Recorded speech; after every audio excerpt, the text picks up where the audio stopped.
introduce our partners, and they have done an amazing job to prepare this virtual reality application. So as we explained, the metaverse has one problem, it's authentication. You need to authenticate yourself before you enter into the metaverse. So maybe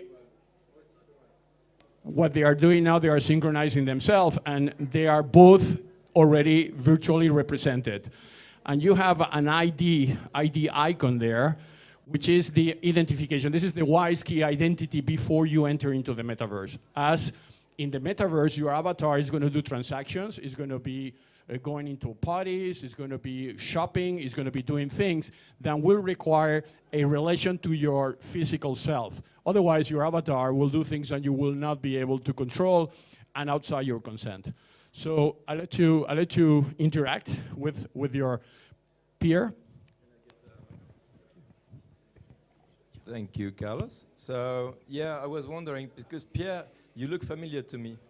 You look like Carlos Moreira, to be very precise. Yeah, he's already usurping my identity, right? It's a very bad start for the topic. But anyway, I was wondering, because we got this Wise ID key. I'm going to ask you, Carlos. Thanks for having us in the metaverse, but why did I have to create this Wise ID key? What for?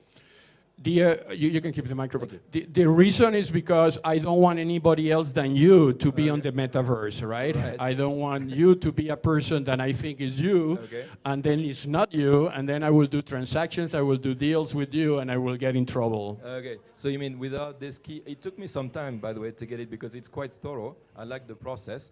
I cannot get anywhere in the metaverse, that's what you're saying, right? Correct. But it's fine, thank you. I'm here now, and Pierre Carlos is here as well. What are we going to do with these nice avatars in the metaverse next? So now that you have been authenticated by Wisekey, and both of you have a trusted avatar, that trusted avatar is going to be authorized to access into the metaverse. So this is the gate to the metaverse, and you have two doors there. You have a green door, which is the one that requires identity, and you have the red one. The red one, you could get in trouble, because in the red one is all the problems that the metaverse has are behind that door. In that door, you don't exist, your identity can be stolen, you can have it totally usurpated. Whether in the green door, you will only be accepted because your identity gives you that right. I get it now. So it means you're providing the whole chain from identification, avatar, the metaverse itself, and then you can go and buy stuff, what you're saying, right? Correct. And your identity can then become an NFT. An identity can be an NFT. So you can have your own NFT minted in the blockchain. So that means that once you mint your NFT in the blockchain, nobody can be you. Only you can be you. Okay, thank you, I get it. Now I got a difficult question for you. Because all of what happened with the Meta company itself, in particular, Facebook before. How about when I did this, I had to give my data to WiseID. What's going to happen with my data protection? So your data has not been collected by WiseID, neither by Wisekey. Your data has been stored in your wallet. In the same way that if you buy a Bitcoin, the Bitcoin is on your wallet. And because we are integrated into the blockchain, and we have been working with CasperLabs, I think Mrinal is around here, we are able to decentralize that identity in the blockchain and between different chains. So we can go into Polygon, we can go into Ethereum and others. And that's the way you verify your identities, by going to the ledger. Right, thank you so much. Now I get it. And as you see, we have avatars. Pierre Carlos. Pierre is lost a bit. Pierre, we're here. Well, I can see him in the metaverse, but I cannot see him in the That's the problem with the metaverse. You can get lost very easily. Now I was thinking maybe we should go and buy stuff. We can go to the gallery that Wise Art has for us. Let's go to the gallery and let's buy some art. I mean, all the art of all the artists that they are here today is already on the metaverse.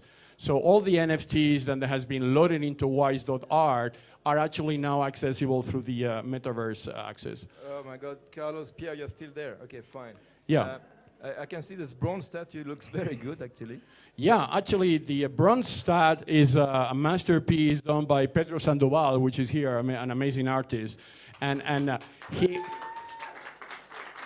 he has created not only the amazing trophy, which the awarders are going to get later tonight, But in plus of that, his art is already there, and it's an amazing art. By the way, one of the NFTs that we will be announcing tonight is the original letter of Christophe Colomb, which is a $100 million Christie's value original. The original is not going to be sold because it's part of the Spanish patrimony, but the NFT will be sold as we move forward. And that shows that we can bring into the metaverse high-end values. And this is the focus of Wisekey.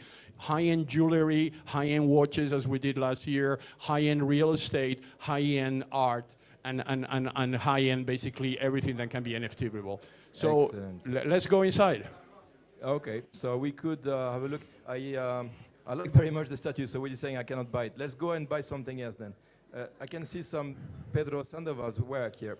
So let's find Pedro Sandoval. Pierre Carlos, can you? I'm here, I'm here. I'm close to you. That's very complicated. So this is something that he has done, and it is now in your gallery as an NFT. But by the way, you know, in the background you have Gibraltar. So we have here the government of Gibraltar. So Gibraltar is actually in the background because those NFTs are being collected, and we have at maybe around 9, you're going to have the launch of a SpaceX, which is launching Wisekey FOSA satellites, real time. So you will witness today the launch of satellites. And those satellites are connected to an antenna. We put it near to Gibraltar, and we have here Mark from Gibraltar, which is with us. So those are watches, and there were NFT watches minted in the Wisekey Wise Art platform, actually by Pedro Sandoval. Those watches are unique. If you buy the watch, you will be the only person having that watch because an identity will be associated to the object, and many other things. Let's go around the gallery. All right. I have a message in broken Spanish for Pedro Sandoval. Go ahead. Me gusta mucho. I don't know if he's around. Muy bien, estoy aquí contigo. Okay. So you see, this is the combination of the virtual world and the physical world. You know, you have real action as is happening. It's extremely scary because I can hear you and I can see you in the metaverse and you're not the same So, person. so this environment can be generated totally different. I mean, you could, as you move into the metaverse, imagine that you would like to have a meeting between 2 people in the metaverse, and I want to have this meeting in the Cappella Sistina in Rome with the Vatican. By the way, we have a representative with the Vatican with us today here. So you could actually create the Cappella Sistina and have a meeting with your friend in the Cappella Sistina. So it's endless, the possibility to transform the metaverse in what you like to be represented. I see. Well, I think it's quite a tour. Would you like us to do something else, Carlos? No, I would like just to thank you, and now we're going to move to the round table. I just wanted to give you an impression on how is the metaverse. I mean, the technology is different layers: cybersecurity, identity management, PKI, blockchain, virtual reality. So all those layers are integrated into this application with one extra layer, which is the interconnection from a satellite directly into the blockchain, which we're going to be doing as soon as we launch the new satellites that we are launching today with the SpaceX. So we move to the, yeah, go ahead.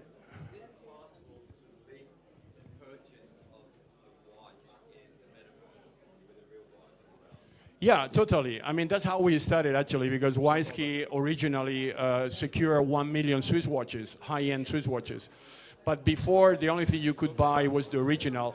Now you can buy the original and its virtual representation NFT, or one of them. I mean, you can buy the NFT without buying the watch, which is also another marketing strategy for many of the companies. But we'll get into the questions a bit later. I will just... okay? Okay, let's put the rocket, please, because it's, can you change to the rocket? It's SpaceX. They just informed me that the rocket is launching, so it's real time, huh? Can you, okay, it is launch? Yeah, something is happening, yeah. Okay, do you mind?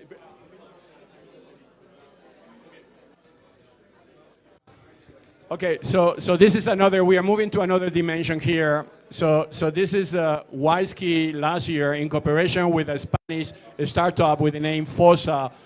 We developed a secure satellite. FOSA is an amazing startup in Madrid, and Wisekey invested, run by an amazing entrepreneur, which is 20 years old, Julian Fernandez, and Wisekey developed a integrated version of a satellite we call a WiSat. that includes the FOSA technology and the Wisekey technology. In January, we launched 16 satellites, which are already going around the world. Those are very tiny satellites. Wait, so this is the Wisekey satellite. It's very, very small. This is a FOSA Wisekey integrated with the name WISAT. And that satellite goes around the Earth every hour, and richer is the constellation, more we can, from the satellite, integrate the microchips that Wisekey puts into the objects. So that microchip is then integrated into NFTs, and the NFTs are being sold in the platform. So everything starts from space. So while this is happening, because I don't know, it might take a few minutes, do you have the, somebody told me that you saw the launch? Where is it?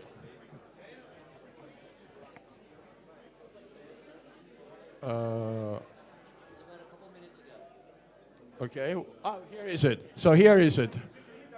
So this is real time, huh? This is the SpaceX being launched. Here you see the first rocket returning to Earth, and here in a few minutes you will see the satellite it goes with, obviously, with many other satellites, not only your satellite. That goes also with the Starlink satellites.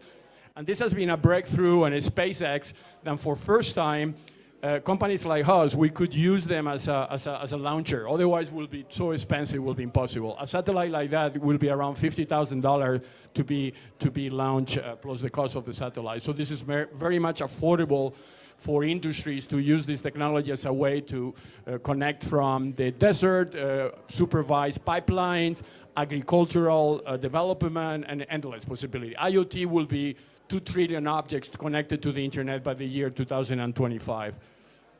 So anyway, this is amazing that this is happening at the same time we are talking, because that was not at all a schedule. So now we're going to invite the participants to the roundtable, and I'm going to give the floor to my colleague, David Ferguson. David Ferguson, it's a financier in the United States. He's the co-author of the Transhuman Code, which was a bestseller that we jointly wrote.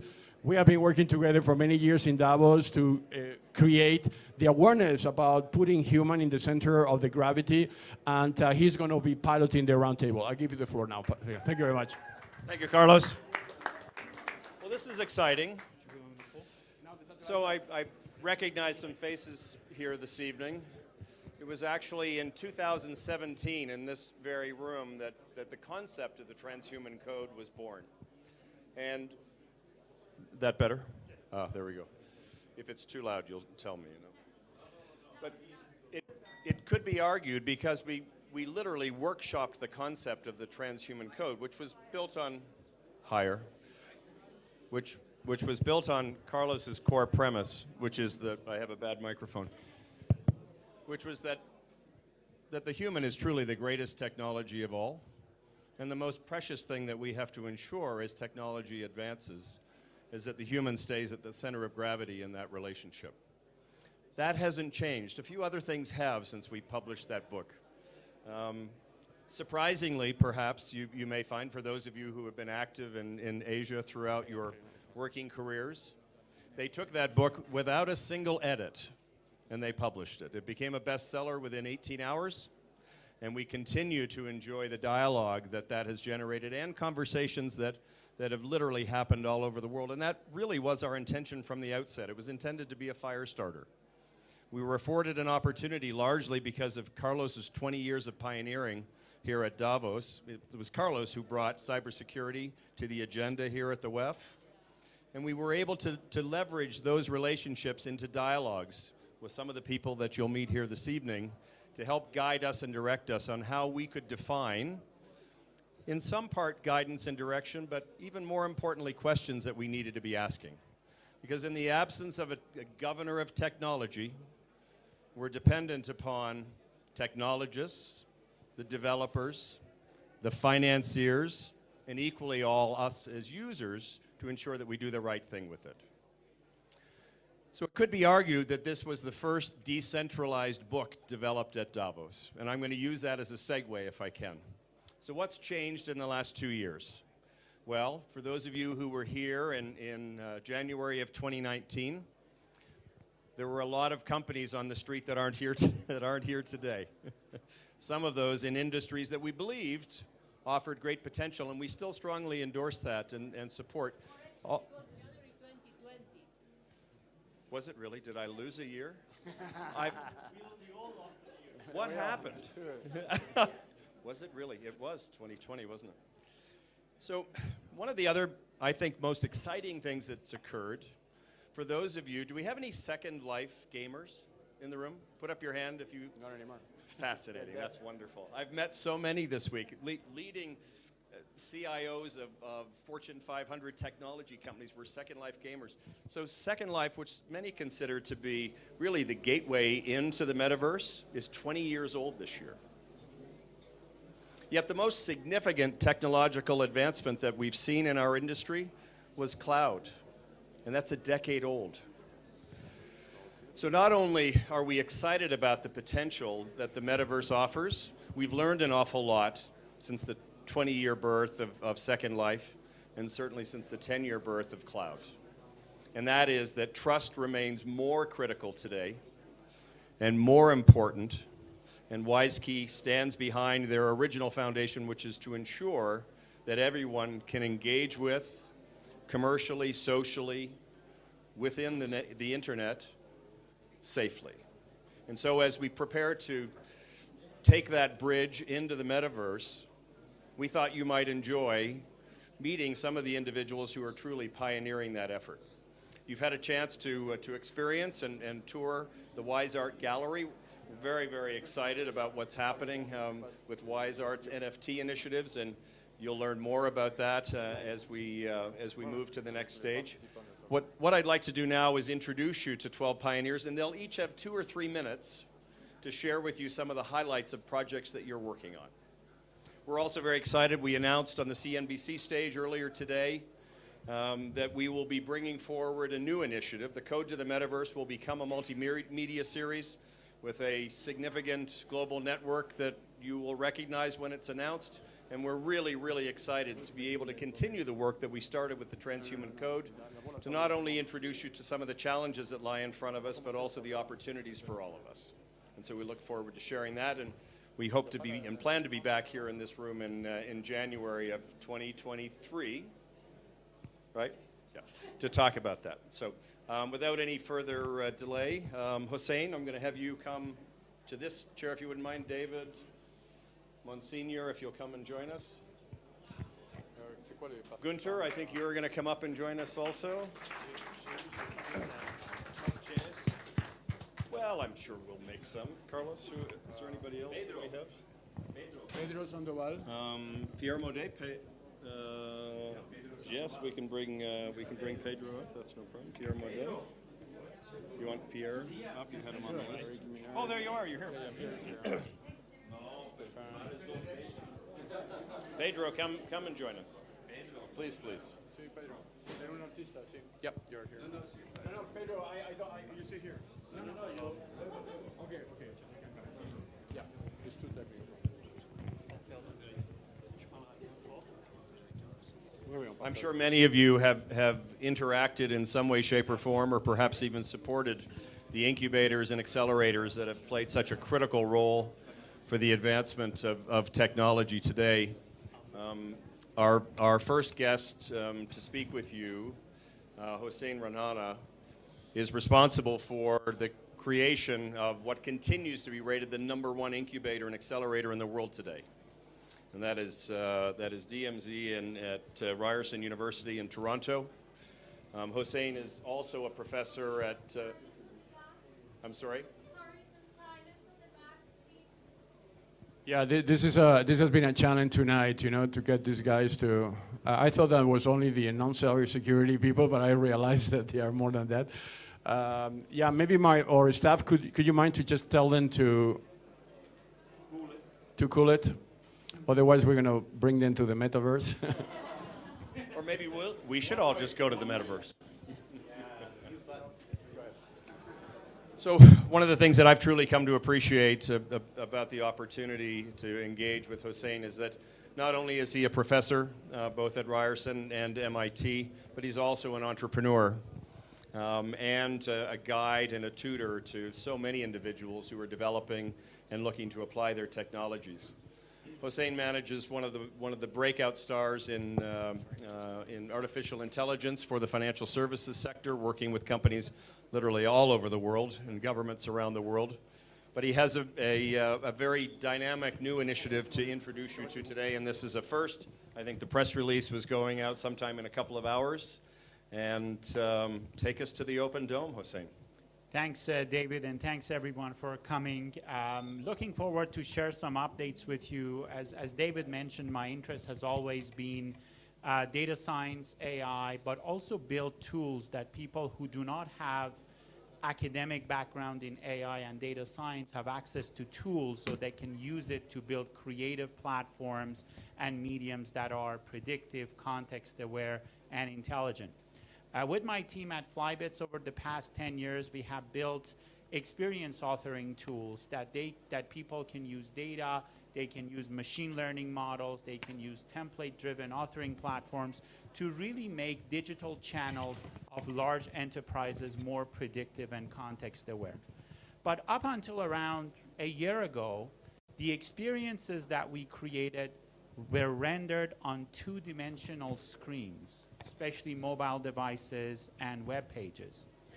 Since about 6 months ago, we started to use our platform to really personalize the metaverse. We actually decided that the data that is feeding the metaverse is owned by us, not by big corporations, especially in the banking sector. With open banking coming up, we should own that data. And we are now using those protocols, allowing people to build the very first open banking platform in the metaverse. They can bring their wealth data, their credit card data, their insurance data, and without worrying about coding anything, they now have authoring tools that they can customize their metaverse using their own data so they can receive this immersive experience, understanding their financial status, but also receive recommendations in terms of how they can manage their finances better. So today we are announcing the Open Dome, which is the first open banking metaverse engine that is built and connected to our Experience Studio platform. Just to give you a quick overview on how it works, this is what you're seeing on the screen. You can now walk into context-aware rooms that includes the picture of your credit card, your spending patterns, category of expenditures per week, per month, and then you can interact with it to plan the week, the month, and the year accordingly. Some of these templated objects are based on AI, so it could predict your net worth for the future. It can also tell you how you can manage your finances more effectively based on the input that you provide to the AI. It also personalizes it for you. So for example, you can see the credit card offers that are relevant to you in that particular context. So if all of us go to this metaverse now, we will receive very different information based on our context. Also, you will be able to interact with interfaces such as information about your mortgage with the picture of your house, with how can you pay your mortgage faster and better, or how can you insure your car more effectively. None of these are being rendered passively. They are all algorithmic. They are all consent-driven using our policy engine. So the user is interconnecting to different financial repositories to create a unified fabric of experiences using Metaverse. So over the past 6 months, our core engineers, our AI engineers, along with our new Metaverse engineers, collaborated together to prove few key points. All companies can really have a Metaverse. It doesn't need to be in public spheres. They can actually own their own sphere, and without worrying about the complexity of building those, they can generate those on their web platforms or other mediums. So I'm so happy that I could share this with you today. The big thing that I see as a potential for Metaverse is that it interconnects a lot of disconnected industries together into one unified experience. So thanks again, and looking forward to the rest of the conversation. Tremendous. Thank you, Hossein.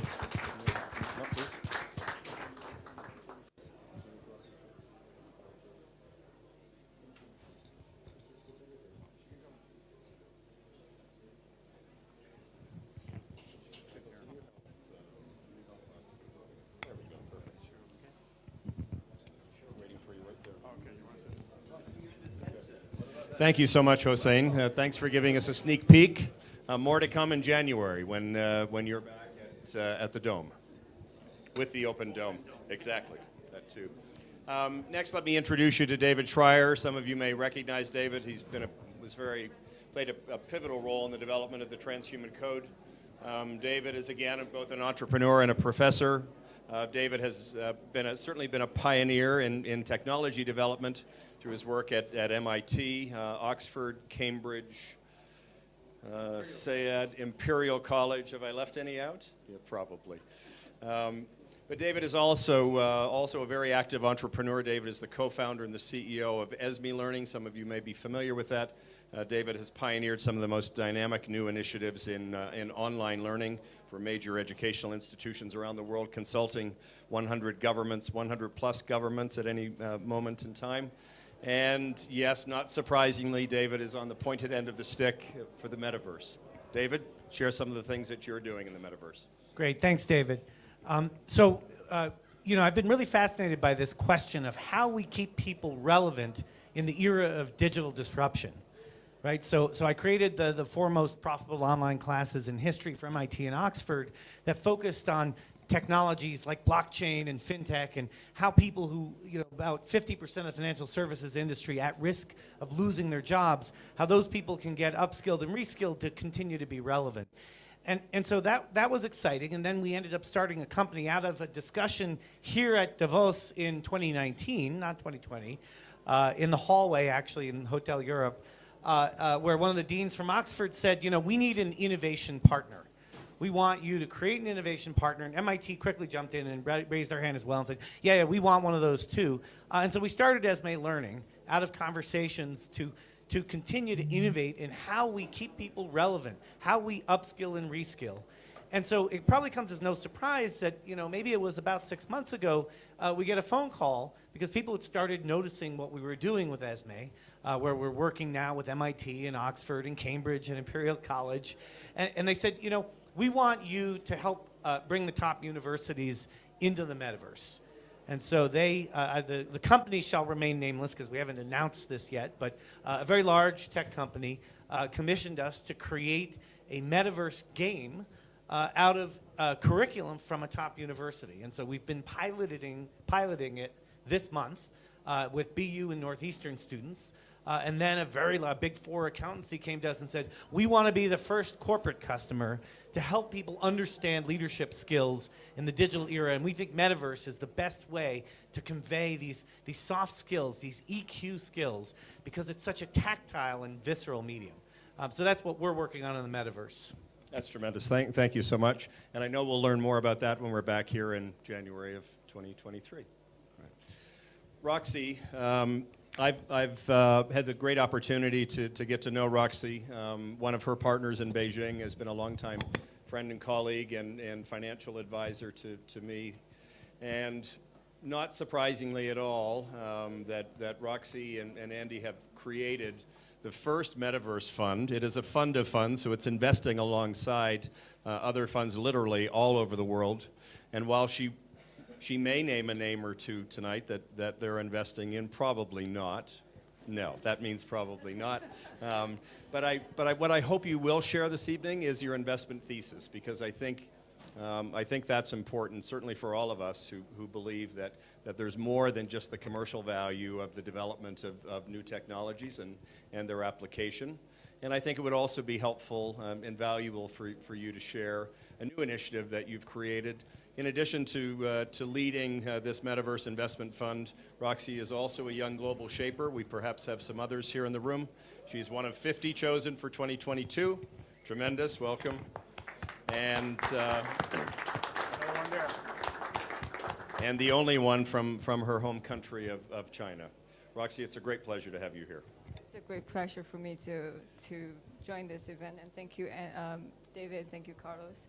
Hi, everyone. I'm Roxy. I'm the director of Eureka Meta Capital, and we are a global leading digital assets fund of funds based in Asia. And we're the only institutional investor from Asia to have invested in multi-coin capital.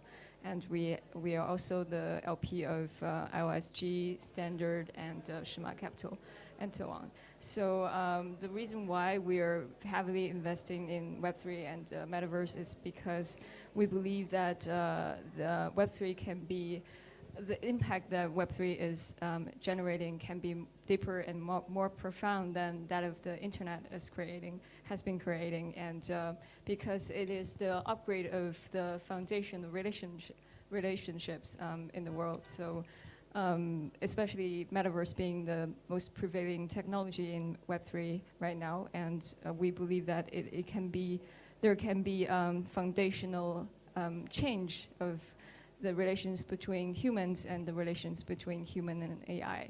So actually I can share a portfolio company. Yes, it's called, yeah, so our investment thesis in Metaverse is that we believe that there are three dimensions. One is AR, VR, and 3D, being the materials for the content and the production. And the other layer or dimension is the AI, which is the drive of the Metaverse content, making this world a developing world, you know. And the third dimension would be blockchain, being the governance of the Metaverse. So we believe that the Metaverse should be like a combination or a combo of these three dimensions. So we are heavily investing in AI engine or AI Metaverse. So one of our portfolio companies is called RCT.ai. It's the world-leading AI engine Metaverse. So we think that in Metaverse, the living environment is very important, and the economic model is very important, and it should be driven by both humans and AI, right? So I believe that many of the major investors in Metaverse are seeing this as a perspective from GameFi, but we really see it in a different perspective from AI. So RCT.ai is heavily doing this AI engine Metaverse, like interacting humans and AI to drive the content, to generate the content, and also economic model. So I'm glad to share this opportunity with you. Thank you, Roxy. Carlos, would you like to introduce Gunter? Yeah, absolutely. So I have the pleasure to introduce an enormous visionary, Gunter Pauli. I met him in the Zermatt Summit. We immediately connected because we all both have the vision to maintain humans alive in the fourth industrial revolution. Me from the technology point of view, he's from the sustainability point of view. He just bought a solar boat. He's going around the world. He's going to explain you. And we just thought about, what about if we do an NFT about the purposes of sustainability. So anyway, he's going to explain you the project. It's an amazing project. He's now in Qatar, and his vision is to create hundreds of boats, solar boats, in the middle of the ocean. This plastic, taking the plastic out, right? So I'll let you tell the story. You know exactly what it is. Thank you so much, Carlos. And I'm a do guy. I'm not a tech guy. I do.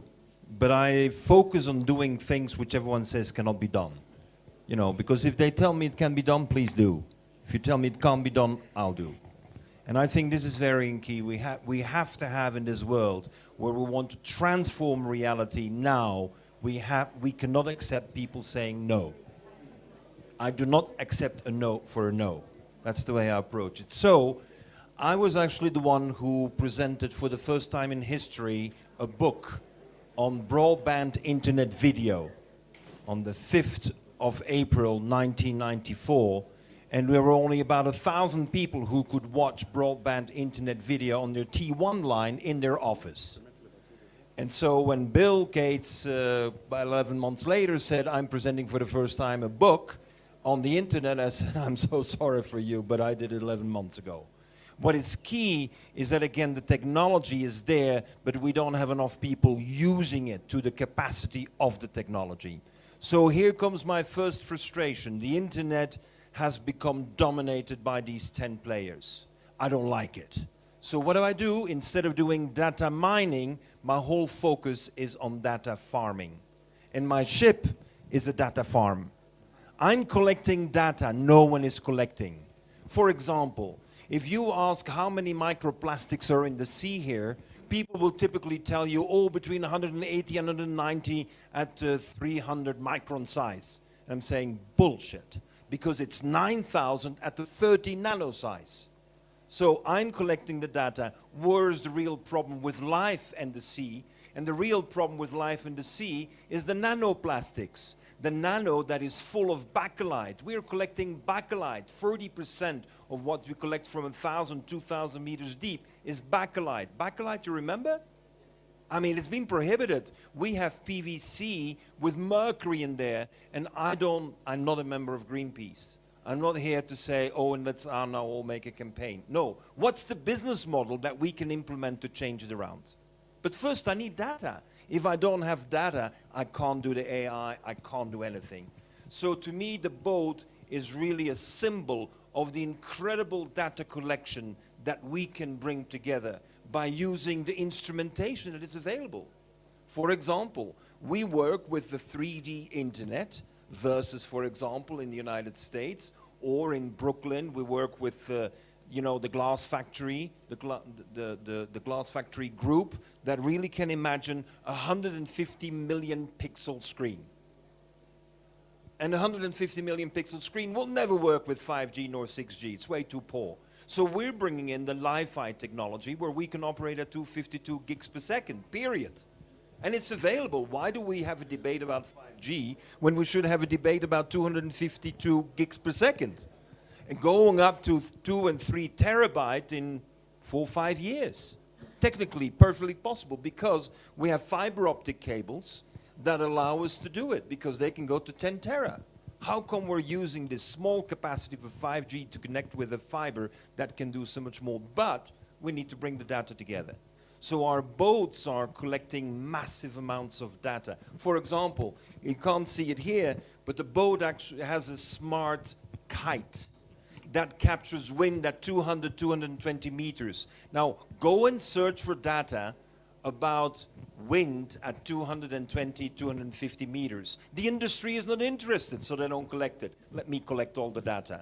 Because the most untapped source of renewable energy, where you have wind as base load energy for 24 hours a day, is above 200 meters. So I can entertain you for hours about everything that we have included in the boat, but the underlying logic is we're creating data farms.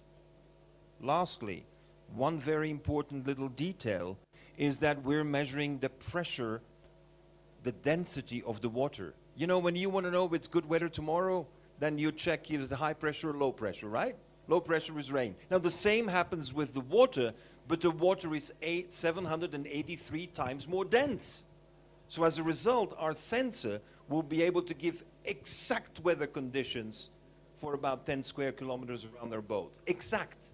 So why do we do the data mining from the satellites when I can have the extreme precision from the boat in 10 square kilometers? Now that is where we're going with many other technologies. So when Carlos and we talked on the 18th of April, and I was talking about the boat, and I said, well, our solar panels have been on there now for 12 years. He said, are they still working? Yeah, they work.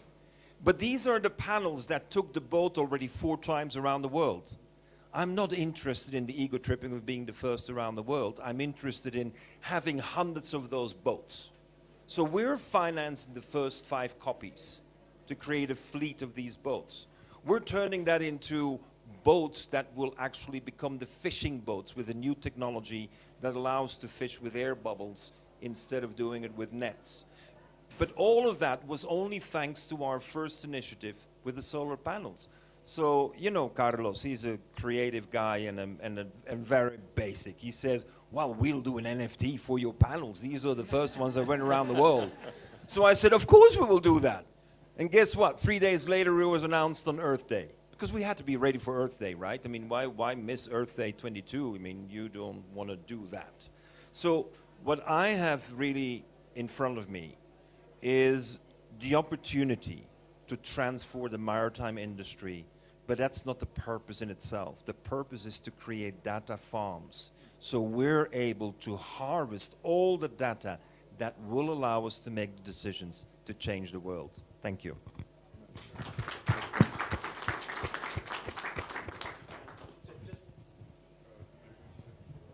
Just maybe to complete, because this is important, the NFT market is high consumption of energy, and here you have a sustainable model to offset that energy, right?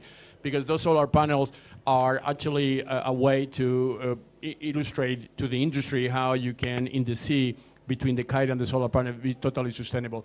So those solar panels, each of them has a unique identifier. Maybe you can scroll one slide. So that identifier is attached with a digital identity that makes the solar panel unique, so it cannot be counterfeited or cannot be duplicated. And that solar panel identity is then minted in the blockchain. So when you buy the NFT, you buy the solar panel, but you also buy the identity, and you contribute for him to create many boats, although he's backed by the Qatar royal family, so he doesn't need any money. But but the point is that he builds a sustainability model using the blockchain and NFT to continue this amazing adventure that he started. So I just wanted to say that.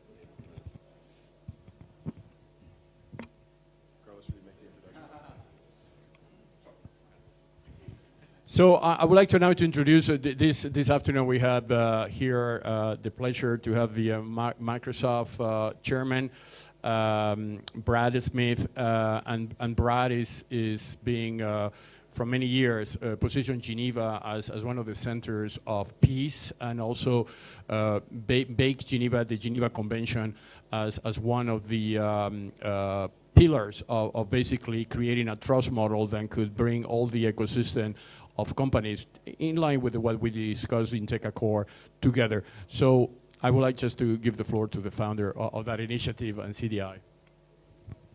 Hello, so I'm not Brad Smith, but I get everyone knows this, so that's quite fine. No. It's very difficult to go just after you because it's like wow. So I'm afraid I'm going to be a bit more trivial, and it was interesting to listen to what you were mentioning about the metaverse, and I was just wondering, and maybe it's just me, if everyone knows what the metaverse is. It's like an agreed definition. I found a very funny article the other day on The Verge, I think, and they were trying to make a definition of this. It doesn't make any sense because everyone is understanding this a different way. So for the sake of the 3-minute address, I would just like to propose 2 definitions. I think they're interesting. The first one is that the metaverse is supposed to be an environment that you access via technology in order to get an experience that is real-time, that is immersive, that puts you in sync with an unlimited number of people, and where, most importantly, whatever happens, you feel presence. So that's the definition I find is quite interesting. And the second one that I prefer, in fact, is a moment in time, so it's nothing to do with technology, it's a moment in time when you would feel it makes more sense to be in the metaverse than in the physical world. And both of those are definition of the metaverse. And I found that interesting because to what you were mentioning, Roxy, is both of them needs like, okay, technological layers. So we talked about AR, we talked about VR. I read about specifically brain-machine interface in order to have more immersive experience. We talked about AI-generated content, and as it was hinted by Carlos, my background is cybersecurity. And to all these words, it's like, wow, what's going to happen there when we are going to reduce the cognitive distance between us and the interface? What's going to happen up there? I think it's good when all these technological breakthroughs are looked into to learn what worked and what did not work when we moved from pure technology to a lot, to Web 2.0, towards Web 3.0, etc.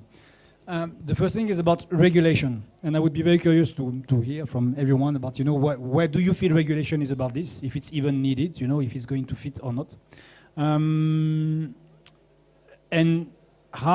what is the place of the human being in the regulatory framework that is going to happen in the metaverse. So it's not like I'm calling for regulation about the metaverse. I'm not commenting about the fact there's tons of regulation already happening that is going to have an impact on everything that we're talking about, and I'm not even sure that everyone knows. There's at least 3 regulations in the European Union that are now, in the pipeline, like the Digital Service Act, the Digital Market Act, the Terrorist Content Online Regulation, the regulation against child sexual abuse, and all of this is going to have an impact on any piece of technology which is, in fact, managing content that is presented to user. So whatever innovation needs to take this into consideration, because what's interesting is that they are not thought through this regulation with this discussion. I'm pretty sure I know these people quite well. They don't talk about the metaverse, and no, they don't.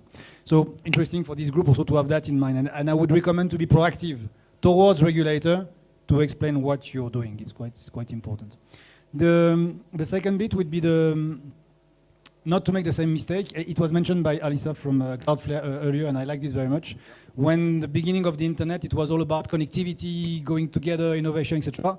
Security was not put in place, and we see what is happening, and we see, sadly, in the context of a war, cyber attacks are using flaws in security to disinform, to attack, to disrupt, to destroy, because it was not just not thought through. So interesting.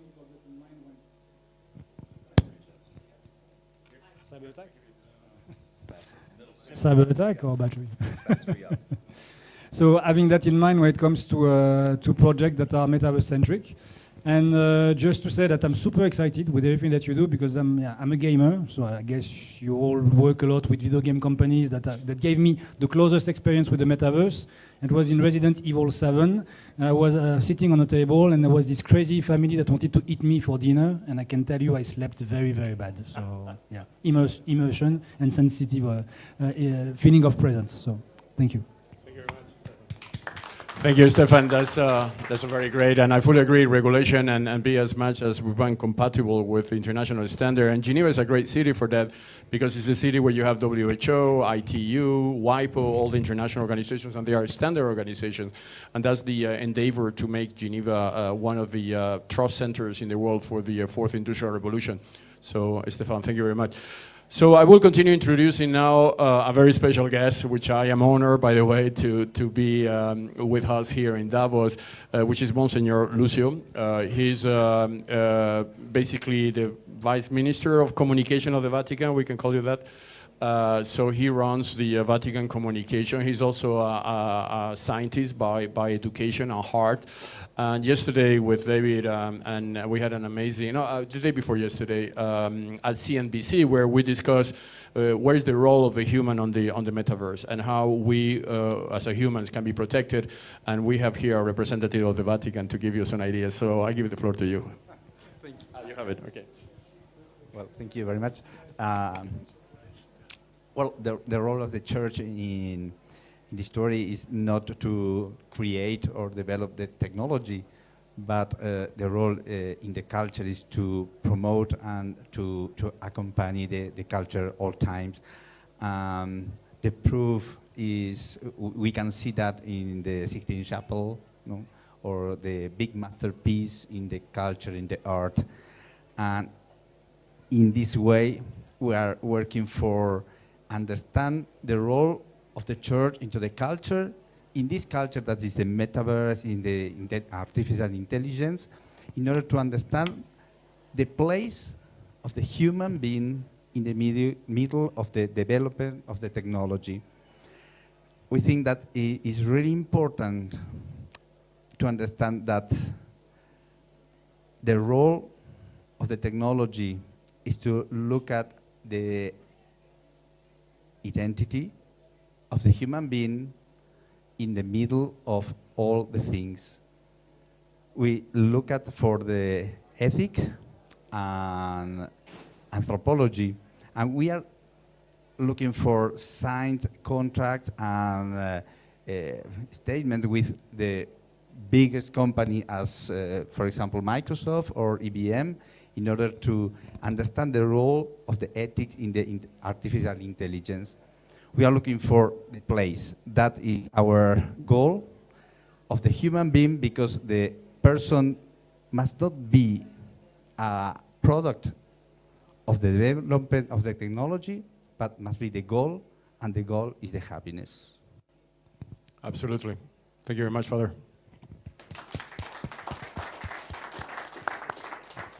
So you understand a bit the way that Wisekey operates, and this today is a good example. We are bringing people that normally don't talk together. I mean, people that are coming from cybersecurity. The meeting before on cybersecurity was very deep dive and in terms of the situation in cyber war going on with Ukraine and how we can protect against criminal acts on the internet. We have representatives of the Vatican, we have scientists, we have entrepreneurs, we have professors, and this is the way we work because we want to create, we have artists obviously, which is going to be reflected in the next roundtable. We want to bring the ecosystem together and we want to learn from each other because the information flow needs to be integrated from all sources. That's the way of the fourth industrial revolution. So I would like to give the floor now to our last speaker on this roundtable, which is Pierre Maudet. So for the people that doesn't know Pierre Maudet was the Minister of Economy in Geneva for many years. It was one of the most predominant political figures in Switzerland. He was also running the airport of Geneva. He ran the police, so he has been running many complex operations. And now he's helping Wisekey on the digital transformation. So Pierre, floor is yours. Thank you, Carlos. A very short notice because you speak much more better of the metaverse than I, but you always need a politician, also in a roundtable. Why? As former mayor of Geneva, because it was maybe the most interesting function. As a former politician, I always rely the technological aspect to the trust. Trust is for me the most important topic, also in the metaverse. And what we are doing, what we are trying to do with Wisekey is to ensure that in the metaverse, in the Web 3.0, we can rely the technique to the autonomy. We work a lot with Carlos, with the whole squad of Wisekey, on the topic of autonomy. The idea is that we must have a more human-centric approach, that we are not only facing consumer, but also citizens, also humans, and that is what drives me to work with Wisekey, especially on this matter related to the identity on the metaverse. Maybe Carlos will say some word about that after the roundtable. At the end, we have a very specific project on that, and I think the identity in the metaverse is the most important topic for the next year. Thank you. Thank you very much. Thank you very much. So because we are running short in the agenda, maybe some questions from the audience, if you have any questions to any of the speakers, and then we will move to the NFT award session, which is going to be amazing because we're going to have a lot of artists joining us. So floor is open. Time for a couple of questions. Yeah, absolutely. Yeah. I have a question to the first speaker, to Professor from Canada. So you presented, I could just put my goggles and immerse myself in my financial reality. I do not know if I want necessarily, but okay. So the question is, looking at it, let's say, and you mentioned that the identity is mine. So, because if I go to my, whatever I have now about myself, to my bank, which is not in 3D, I would like to clarify what is the difference. Yes, if Google would immerse me in that versus when I have my identity to myself. I mean, what's the difference? It was not very clear from the demonstration, and I think it's very important for everyone, but for me as well to understand. Thank you. Thanks for the question. I'm glad you brought it up. I think when you look at an experience like that, I think as one of the panelists mentioned, there are layers beneath that perhaps can differentiate it with what's happening in the industry now. The approach that we see with many large companies, especially when it comes to the data, it's centralizing that data in a repository that acts as a black box to you. And all of that data needs to be centralized before you can render an experience like that. What we showed here is that the data in this rendering that we showed is actually coming from 16 different locations, not just from one bank. It may come from your insurance provider, it could be your medical records, it could be your bank data, it could be your transactional data. These data assets are all owned by you, but not one company owns them. So our ability to orchestrate them with the policy and consent, so you can actually fetch all of that data assets without co-locating them, because as I think previous panel mentioned, co-locating data is very much correlated with cyber attacks, with security issues, but also you have a say in terms of what type of experience you want to create with those distributed data assets. It's something that is unique in what we showed. And I think one of the key things that Metaverse is enabling is this cross-industry experiences that you can create. Think about the relationship between an insurance company and the medical sector. And if you can bring them together, the insights that you can generate that allows you to make better decisions perhaps are valuable. But who trusts one organization, whether a large corporation or a government, to own and centralize that data? So perhaps that may be one of the key differentiations on what we just showed, which the interface, which may look similar, but it's very different than how we render it. Yeah, just to add something, because I guess your question is going there. So we are part of the CyberPeace Institute with a project of the European Union when it comes to collaborative analysis in virtual reality environments. So, and we had the same question from the analysts. Okay, I have my screens, I have my data. Why do I need to put something like this to get better?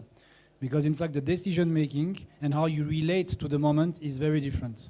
And now we have analysts that can tell a story about when they were in the data. And that's the way they transmit the story to you. Say, yeah, yesterday I was working with that person that I don't know. We share the same space.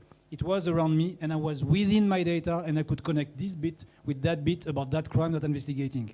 And the way they talk about it, the way they memorize it is very different. So it goes just beyond the presentation. It's how you're going to relate to the experience in the future.